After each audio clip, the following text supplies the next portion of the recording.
Welcome to yet another episode of Keys and Bricks, real advice for real estate. In today's episode, we'll be talking about understanding contracts.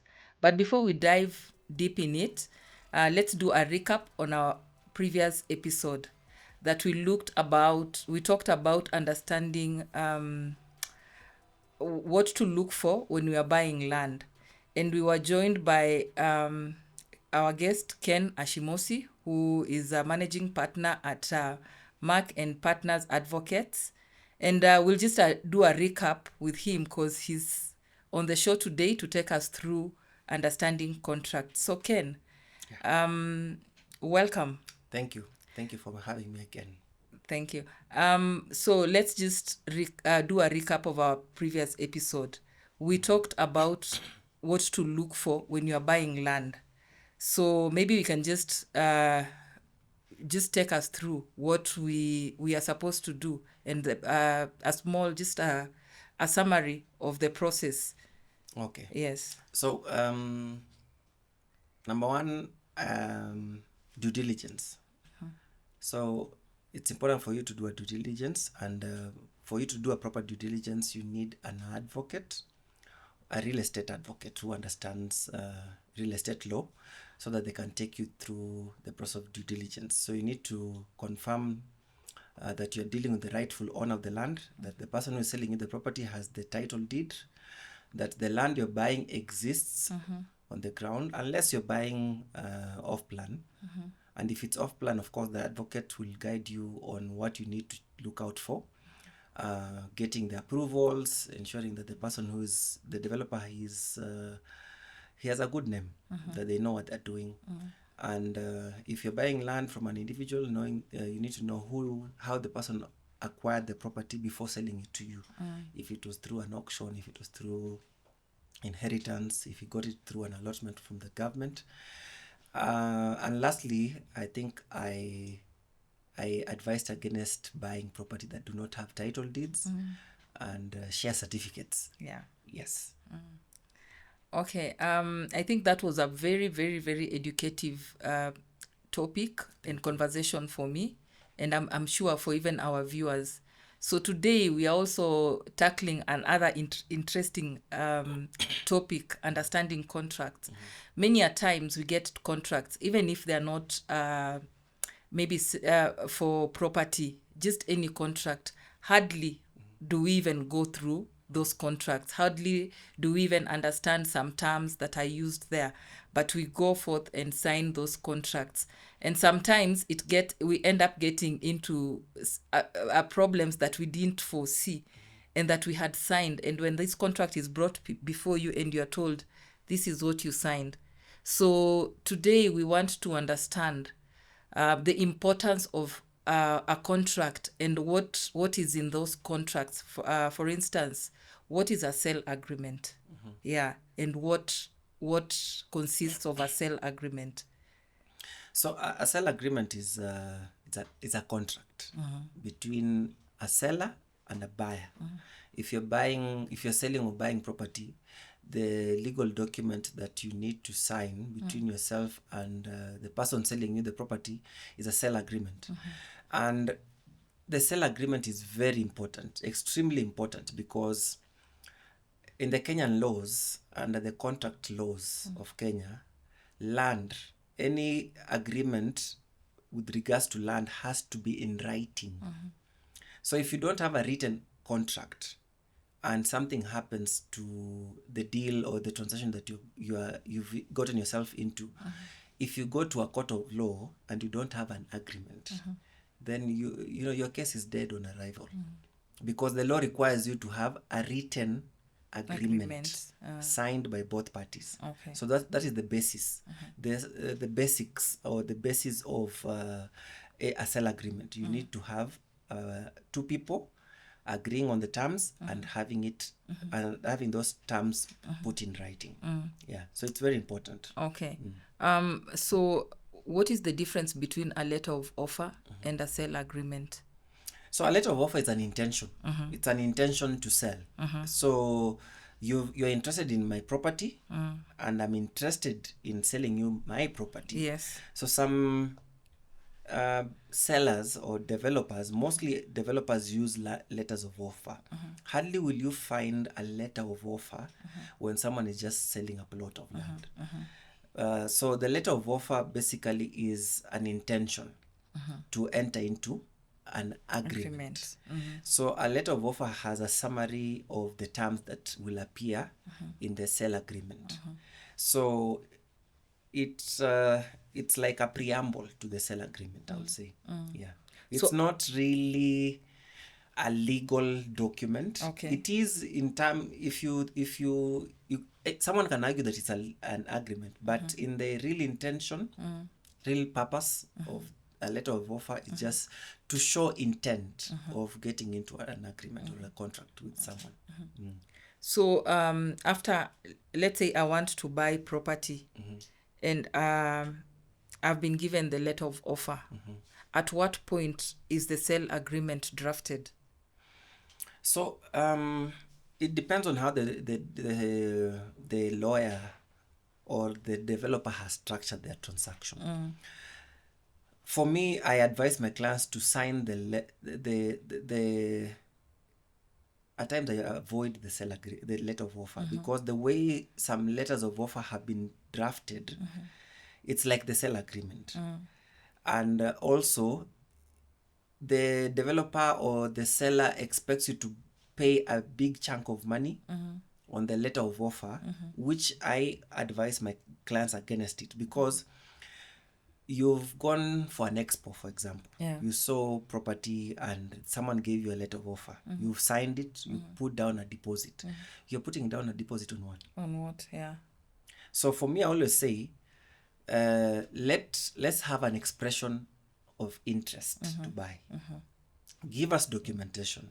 Do the proper due diligence. Once we are certain about the due diligence, then bring us the letter of offer or the sale agreement.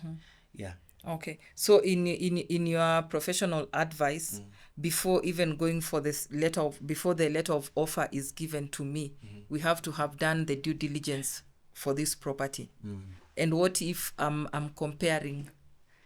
in between comparing properties? Can I take one without necessarily committing myself financially? Can I have two letter of offers from different developers? Yeah, it's a free market. You can do that. The only downside to that is most letters of offers, the way they're drafted, you need to pay something to some level of commitment. The seller wants to have you in their corner, so they want you to pay something. Just to show them that you're serious, you're not just wasting their time. Because it's by the time you are engaging a seller, your time is expensive. So most sellers, for this matter, developers, the letter of offer is just to keep off guys who are just wasting busybodies. time. Yes. Yeah. So there's some money that is required for you to pay. So at times I'll advise. So it depends on how the letter of offer has been drafted. So if the letter of offer has been drafted in a way that I pay a deposit, but my deposit can be refunded if I pull out before I sign the sale agreement, well and good. Because you can commit 10% of, let's say, 5 million, which is not small money. And then when you do your due diligence, you realize that things that are not adding up. So you'll want your money back. But the experience I've had is also with some developers, they have a challenge in refunding that money back. So that's why I always advise against paying huge amounts or some level of some money when you're signing the letter of offer. Okay. Yeah. So what are the key elements of a sale agreement? So that is now low class. So a letter or a sale agreement has three. It has an offer, acceptance, and consideration. Consideration it means money. So it has an offer, acceptance, and some money has to be exchanged. And of course, parties have to agree to the terms of the sale agreement and then sign it. So those are the key elements. It has an offer. I'm offering you my house, I'm offering you my land, I am accepting as the buyer, I've accepted the offer that you've given me. If your house is going for 10 million, I've accepted 10 million, and that is the amount I'm going to pay. Let's say I'm going to pay the purchase price in this particular number of days, and we agree on those particular terms, we sign off. Yeah. So should this sale agreement have the property, maybe the exact location of the property, the size?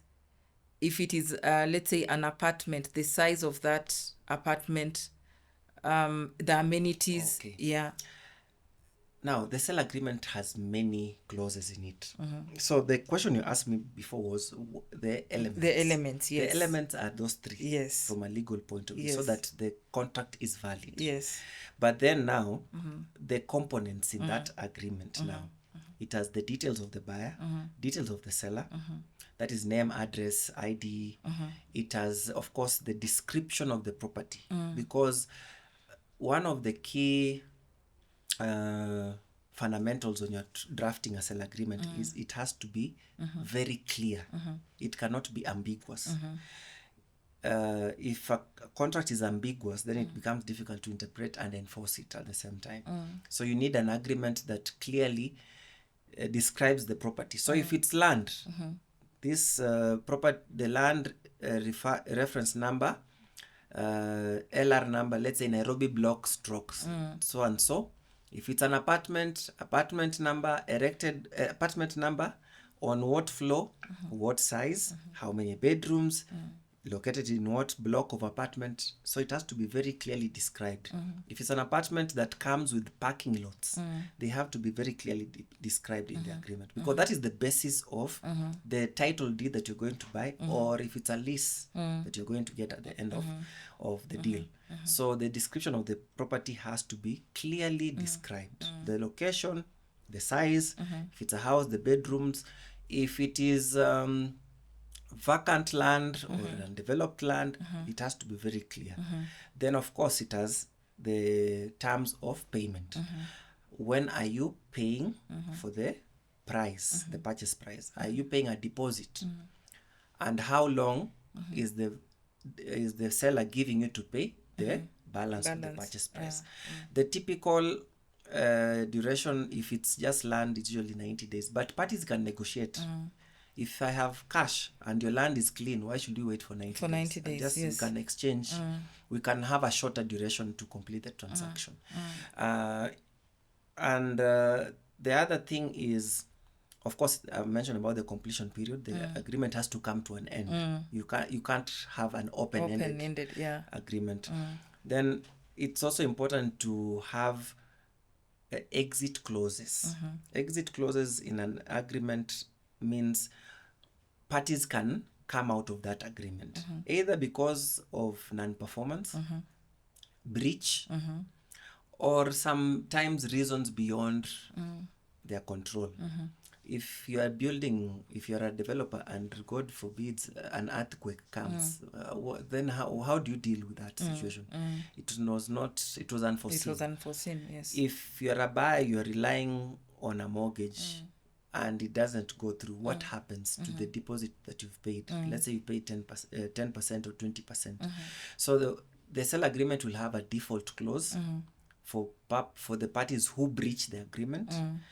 And also it will have consequences for maybe late payment of the purchase price. So it has many components or many clauses in it that form the agreement. But most importantly, I think you need to know how you leave that contract, either by completion.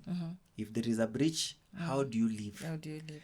Because if you are, a good example is if you're buying a property off plan. Off plan, yeah. And it's not completed, what happens? Do you continue accommodating the developer by giving him more time, or does the developer refund you the money? And what does that mean? Do they refund you then interest or not? So those are terms that you agree in the agreement. But then lastly, most importantly, if there's a dispute, how do you handle the dispute? What forum? Do you go to court? Do you go for arbitration? that those are some of the things that are in the important clauses that feature in the sale agreement. Okay. So do we have different sale agreements maybe for like an off-plan project and a ready project? Because I'm assuming in an off-plan project we are dealing with something that is not there physically and it's under construction. So let's say the construction period is 2 years. And then I have paid 20% deposit. I have a 5-year payment plan. And this is clearly stipulated in the agreement. So in cases where, and you see besides the agreement, or does the agreement also have the milestones? Because they are the development milestones. How am I supposed to monitor the progress of this project? And because I have these monthly installments, does the sale agreement cover me as a buyer in case a milestone is delayed? And now that if that clause is not there, what should I do? Okay, if the clause is not there, then you're in hot soup. But then that goes back to how this agreement was drafted. And that is why in a previous episode I mentioned about the importance of having an advocate who understands. Because these agreements are totally different. If you're buying land, the agreement is totally different. If you're buying a ready-made house, the agreement will be different. If you're buying off-plan, it will also be different, especially where the developer is constructing it for a particular duration of time, like you said, 2 years. Or if there's a payment plan, those contracts are totally different. But the basis or the foundation of all those agreements, lawyers are guided by there's a legal document that we use which has been adopted by LSK. It's called LSK Conditions of Sale. So it has the framework on how to structure an agreement. So you rely on that foundation. So it will guide you on the kind of development you're dealing with. But right now, I think the developers have become very innovative on how they do the developments. They fundraise through off-plan sales. Some are financed. Some give payment plans. So they're totally different. If you have an agreement that you're handling, that your lawyer is handling, and it is off plan, you have to be very careful because things can go south. So you need to have the agreement crafted in a way that it protects your interest. Of course, the developer will also want their interest to be protected, but you, the buyer, you're putting your money in something that you have not seen. You've just seen beautiful renders and photos downloaded or developed from somewhere. So it's important for you to draft your agreement maybe on milestones. Milestones in a way that if you hit ground, I pay X. If you reach first floor, I pay Y. So you structure it in a way that you're paying your installments based on milestone. By the time you're paying your last installment, you have a key that you can insert in your door, open, do a proper check, have a snag list to confirm that the washroom is working, everything, the tiling has been done correctly, then pay the balance of the purchase price. Yes. Okay. And that is why I think it's very important for you to have an advocate when you're getting into off-plan transactions, because they can be messy. And I've seen many projects that have never taken off.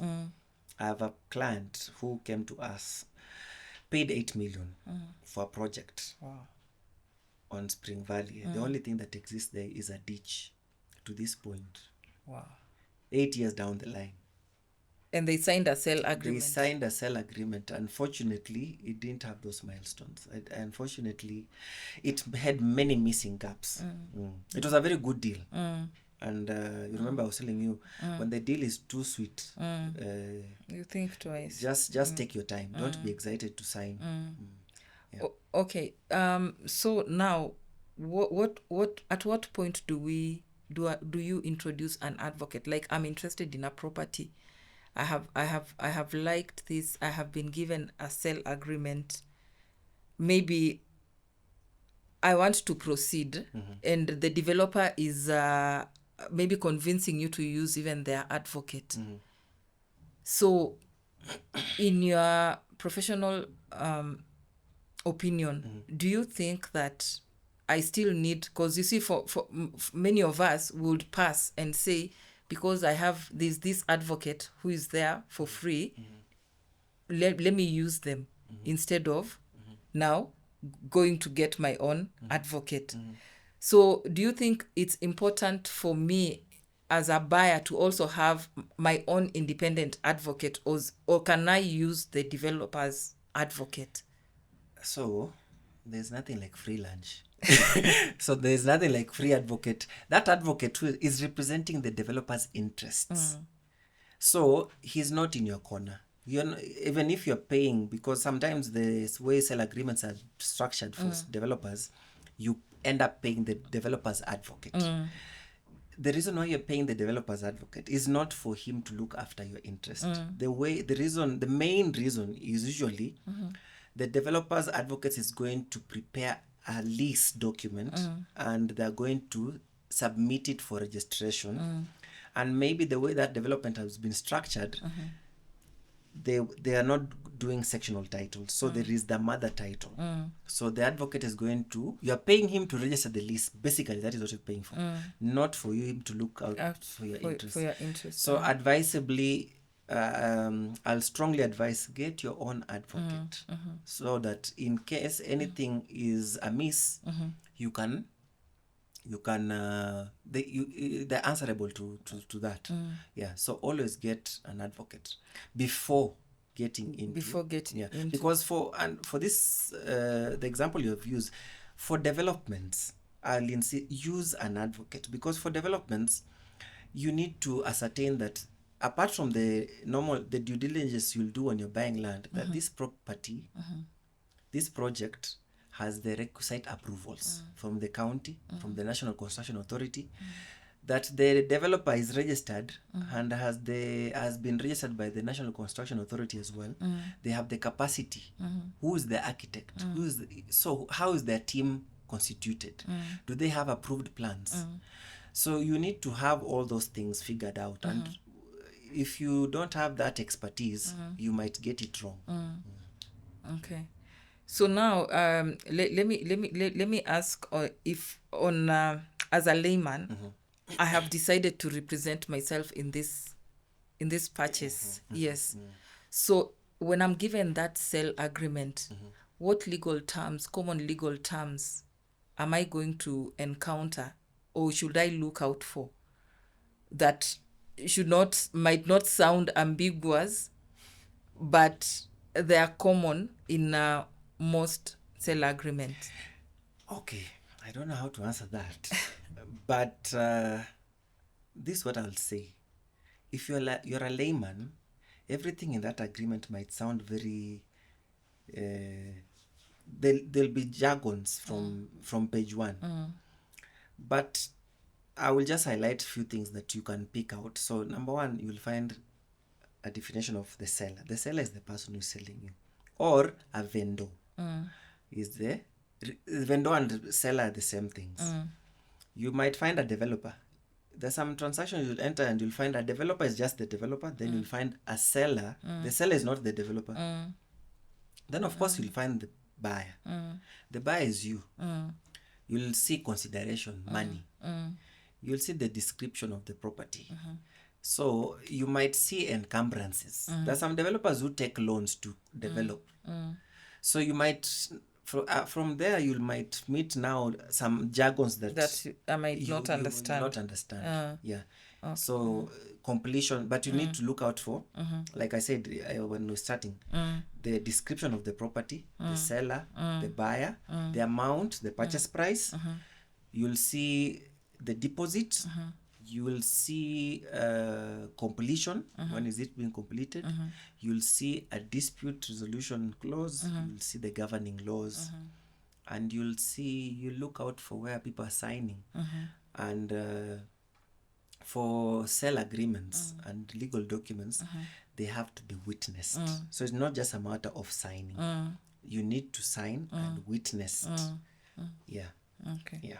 And of course, in if you look at the way sale agreements are drafted, you'll see a clause there that I, so and so advocate, saw this person signing, and after understanding the contents of the agreement. Okay. So now, assume now I have an advocate. I've brought an advocate, and it's an off-plan project.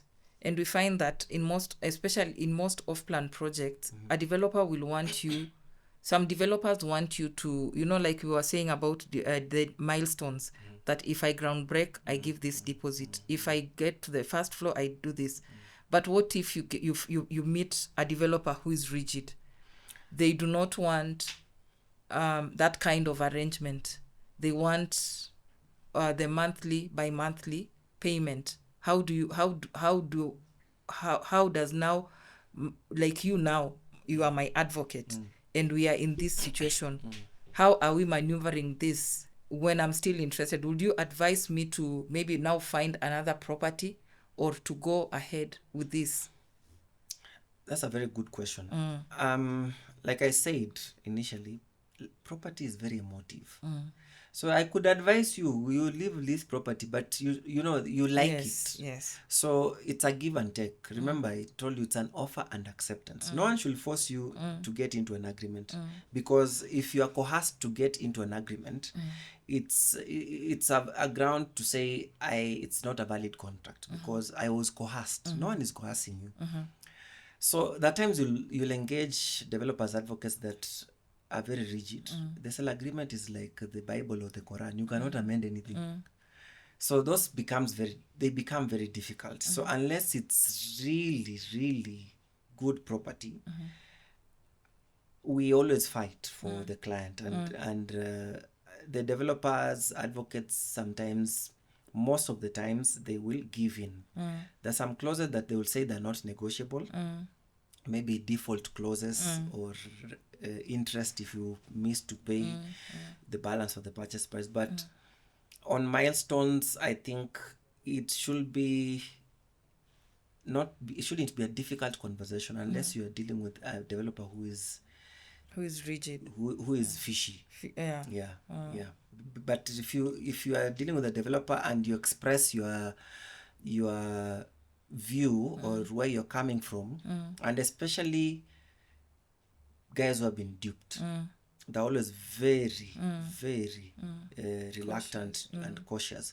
So you will explain your situation and tell the developer or developer's advocates, we are happy to pay. We don't have an issue, but we want this agreement structured in a way we're paying against milestones, what we can see. Yes. If we don't see, we don't pay. When you progress, we pay. Okay. Now, for instance, let's say now for diaspora clients, they're not here, and they rely wholly on their advocates, maybe to negotiate better terms, and also to protect them, because maybe someone in the diaspora has all this. Let's say an apartment is going for 17 million, and they have all this 17 million, and they're interested in this off-plan project. Good location, they have seen good renders. Yeah. So what happens if this buyer wants now to give to give maybe the advocate this money for them to hold, and maybe give the developer once this has been done? For instance, I think last time our previous guest in our second episode mentioned something. He mentioned that there is an account that both the developer and the buyer can agree to open, and all this money is here, is put in, and once the project has gotten maybe to 50%, then maybe they can release. Is that something that can be captured in the agreement? And are some developers open to that kind of transaction?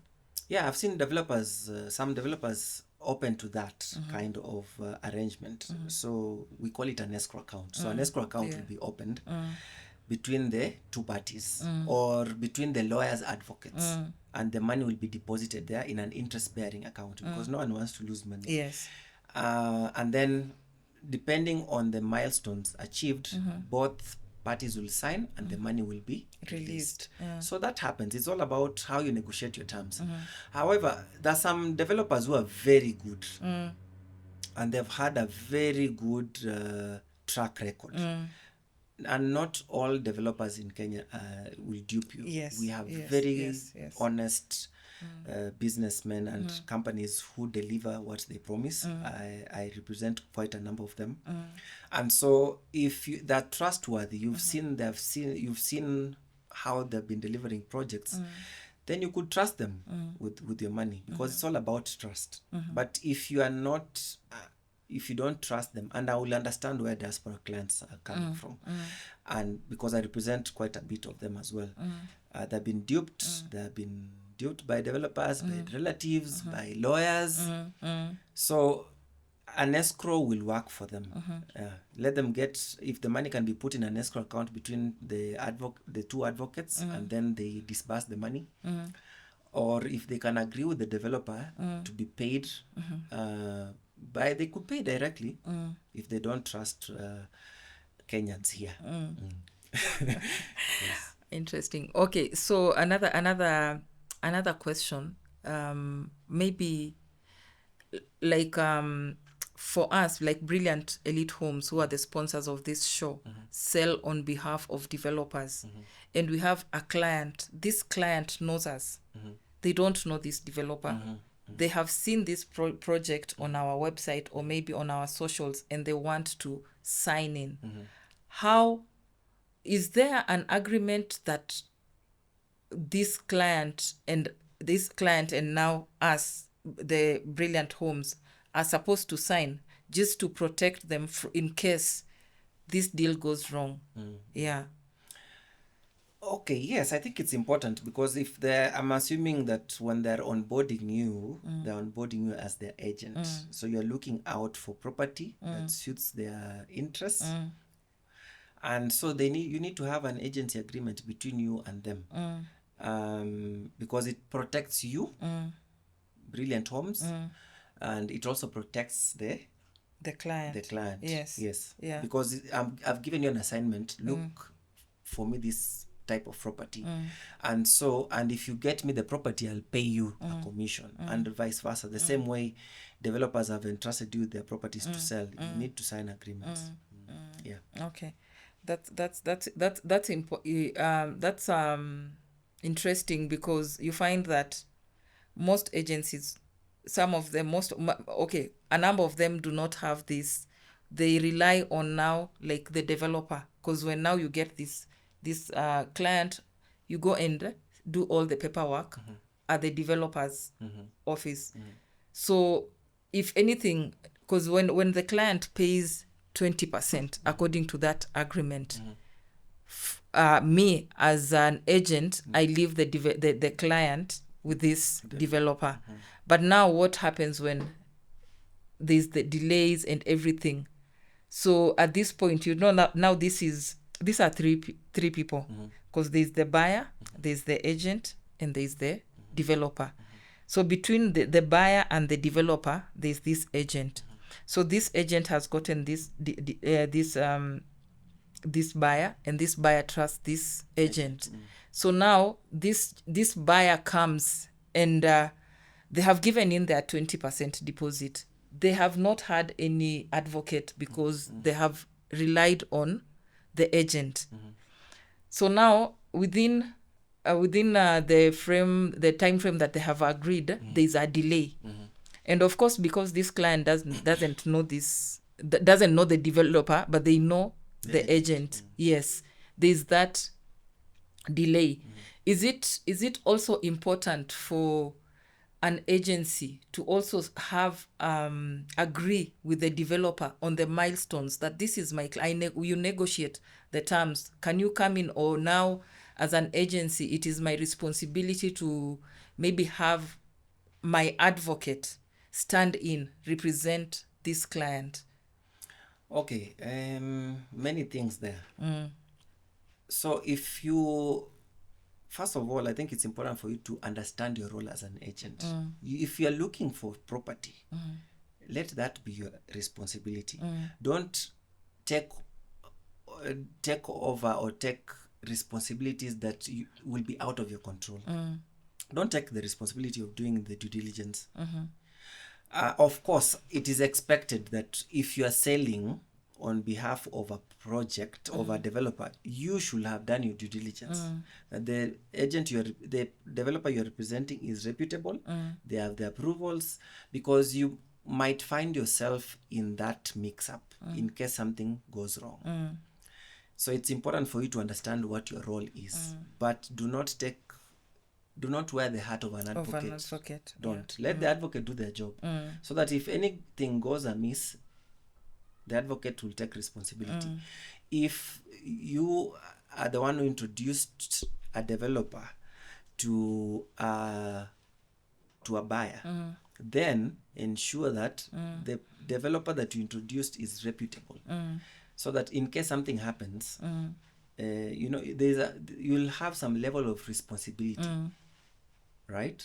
So it's just about understanding where your responsibilities end and start. Yeah. Okay, that brings me to another question. Now you see, how do, because we have had cases of even agents duping clients.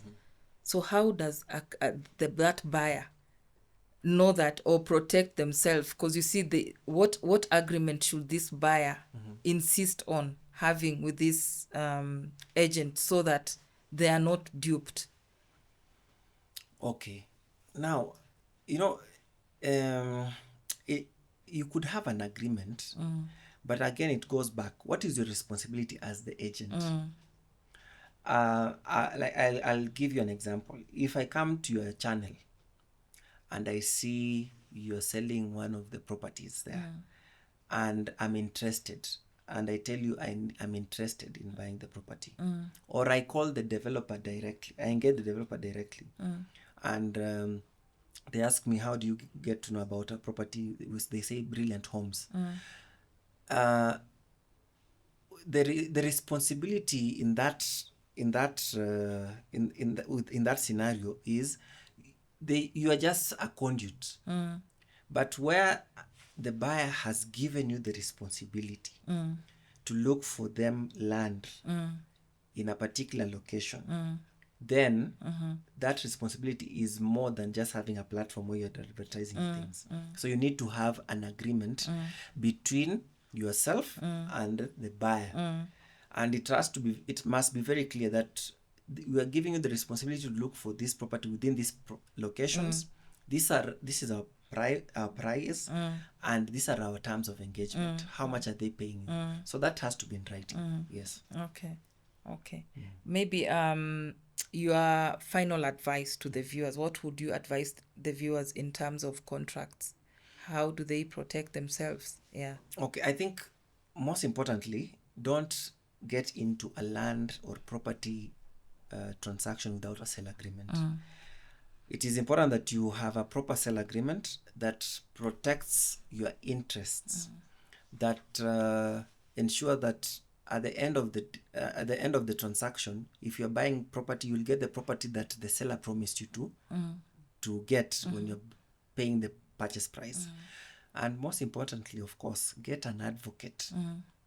Even if the developer has the advocate, get your own advocate to advise you accordingly, so that you don't, the advocate reads for you between the lines, and they tick the T's and dot all the I's in the sale agreement, because most of the times agreements are not read by you and I. You just go, where should I sign? You sign, and that is it. True. Yeah. That's very true, and that's very important to have an advocate, because contracts can be very can have a lot of jargon that an advocate would understand and we would not understand. So it is very important. And in that, I want to introduce a project that we have, an interesting project called Grand Premier. Premier is located along Agwings Kothek in Lavington. It's a complete project. And we have 2 blocks apartments of 1, 2, and 3 bedroom with DSQ. So we have very interesting amenities like a swimming pool, there's parking, there's solar water heaters, there's a fitted gym, multiple balconies. There's so much that Grand Premier has to offer, and the starting price is 8.5 million. So when you look on our screen, you'll see the contacts that you can reach us onto, and we can be able to even take you for site visit. Just call us, drop us a comment, and we'll be in touch with you. This has been Keys and Bricks, and I've been your host, Lorraine Ashimosi. Till next time, bye.